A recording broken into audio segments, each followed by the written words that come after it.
well. Oh my God, that was big. 56 in 7th place is number 82, and that is Jonathan Harbour.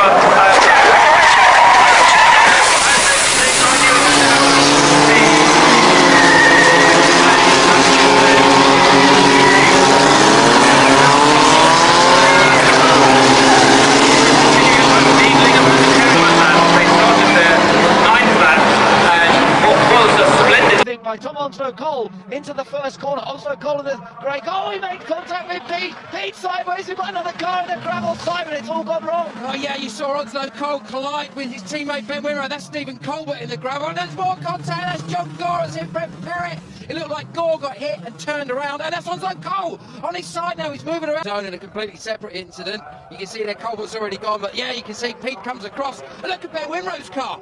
Look, right up and over the barrier. That's incredible. I've never seen that before, Ben. A huge accident. Then we saw this other contact, which seems minor in comparison with... Everybody's been waiting for the Mobile Truck Super Prix. But unfortunately, the start was delayed some 1.5 hours after a spectacular accident in the Capital Radio Trophy race. Would you believe nobody hurt in that incident? Alan Hodge, the driver of the Ford Cargo Cummins L10. Let's look at it from a different angle. He just gets a nudge going along the Cooper Straight, plows through the Armco barrier, hits the fence and the breakdown truck at the back of the paddock, and miraculously nobody hurt, including the driver. And really, buggers off, squeezing there, they touch, they all go off. Massive accident there, and 2 cars, the Chapman car has gone over.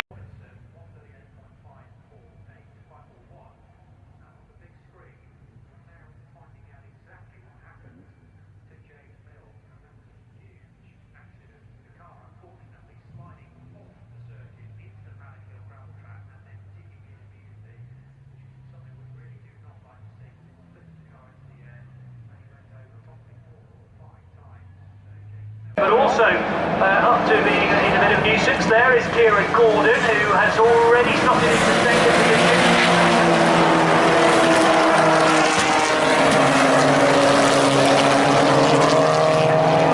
Safety through Paddock Hill Bend for the first time of asking. Oh, but no, afraid after he's easily after Paddock Hill Bend, it's all going to rise because there is a car that has ended up on its roof. Let's take a look back at some of that first lap here, Tim. Yeah, this is Giovanardi's on board, and already you can see the bunching in front. John George's car is 2 cars in front. He moves back across the front of Plato's car and gets turned into the wall in exactly the same way that Onslow-Cole did earlier in the year. That he's moved across to the left and then he moves back to the right. Yeah. Oh dear, and he goes into the wall at fairly unabated speed. Yeah, and look at the way the energy of the car is dissipated as it rolls over and onto its side. Another view of it here, Tim. Yeah, in fact, Plato was looking to get down the actually, inside. It's Turner. It was Turner, I think. Was it Turner? Yeah, you're right. I apologise. It was... Oh, that's a big roll, big roll. The impact being absorbed by the car, of course, but I think that was a case of the 2 of them moving in the... Well, before we look at race 2, a quick look back at what happened in race 1. It was Callum McLeod on pole position. He made a decent start. Nick Tandy made a better one, but Linton Stootley went nowhere until Chris Malliapard arrived on the scene and struck him. Malliapard, in turn, bouncing off the pit wall, the car spinning up the road, and at the end of the lap, out came the safety car boards. Tandy led McLeod, James Nash 3rd, and Sarah Playfair in 4th. But with track workers on the circuit, the safety car was deployed. Some saw it, some didn't.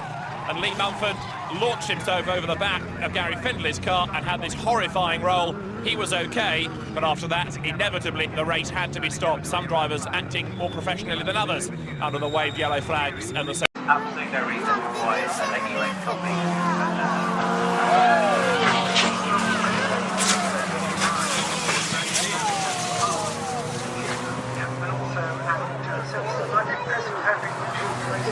We're being on the Paddock Hill Bend. The dust is settling, but there are several cars on, and that's just getting out of the car.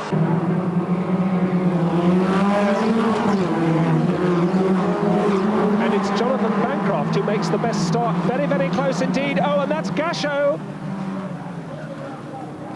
That was Bertrand Gasho. It's a horrifying accident. The race is immediately stopped. But miraculously, Gasho emerges unharmed. The dedicated Brands Hatch marshals are on the spot in... Niemand ernsthaft verletzt.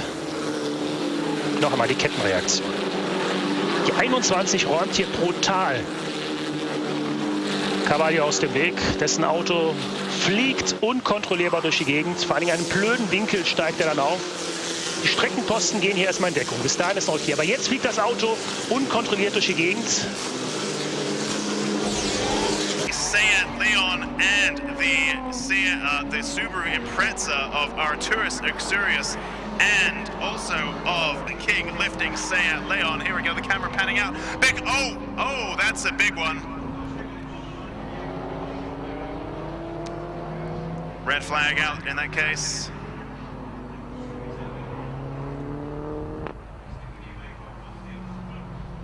By Anderson. Yeah, it is with the old 10-valve Audis. He makes a good start. But oh, look at this! The Mondeo of your Sturkens has been touched by the leader, and Sturkens goes into a multiple roll. Oh, I say that is one of the worst rolls I've ever seen in Rallycross. And number 10, Rogier de Vic in the blue and white Van Diemen is a man in a real hurry now as the leaders accelerate up towards Druids, and Dennis Lynn leads the way. Look at that! Whoa, an enormous accident at Paddock, and that is Robert Volk. Robert Volk off the road, and involved with him is Tom McGregor's Van Diemen, and that is an enormous accident. The marshals very quickly on the scene. Not surprisingly, the safety car has been deployed, and Robert Volk, the South African, has had a monster accident. Here it is. There was contact between him and Thomas McGregor, and Volk cartwheels into the tyres, and that just acts as a spring and bounces him off, and he keeps on bouncing, keeps on rolling, eventually ends up upside down in the gravel. And as soon as it goes quiet, the marshals sprint out to attend to the driver, and stand deservedly so. Look at that, it just digs in, cartwheels, hits the tyres, and that just launches it again. Look at all the air that gets out of the car, bounces high into the air, and then lands with a big impact in the gravel. Well, Robert Volk is okay. That's the stage. PK and Warwick and Serra are involved. Serra goes across the circuit. It's absolute chaos, mayhem. The unfortunate Japanese driver going end over end. And then cars subsequently piling into each other. The marshals go over the top, over the rails, and assist in extricating that incredibly fortunate Japanese driver. And it's green, they're away, Odell's away quickly. And his passengers out. Clip on, fall out of the sidecar.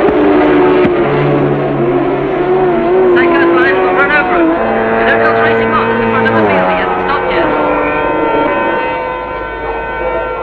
Somebody's got a dull, you know, with Cliff Holland and Georgia. All over the back of Jack Bartholomew, through around the outside, trouble, and that in the air is Phil Triborough. Straight over the top, it looks like, of Matty Graham, and bouncing high in the air before the rolls stop.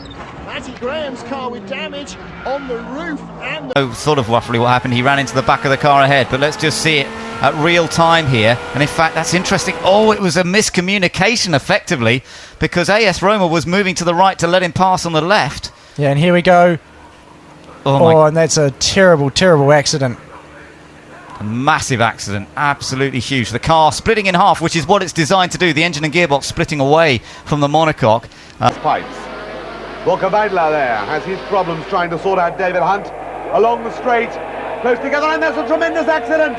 Herbert, Wojtek, Griard, and so many cars. I cannot see just how many people are involved in that, but it is virtually the whole of the field behind the first three. A huge impact there with Wojtek touching Johnny Herbert, as already the red flags are out and Martin Donnelly returns here to the start. Let's see this again in replay. Full speed, yes, a touch between those two. They were ploughed into by Olivier Griard, and that's Gary Evans there having a huge accident all on his own. The spinning red car that you saw coming down there was Andy Wallace in slow motion. You'll see that touch. They both hit the bridge parapet, nowhere for Griard to go. Mark Blundell somehow misses it all. Wojtek's car rolls down the barrier there. The driver does not actually hit the Armco. Cars everywhere. Johnny Herbert hit by not one but several cars there. And here is the scene following the accident, with Wojtek receiving minor injuries. Briard, in fact, briefly trapped in the car, but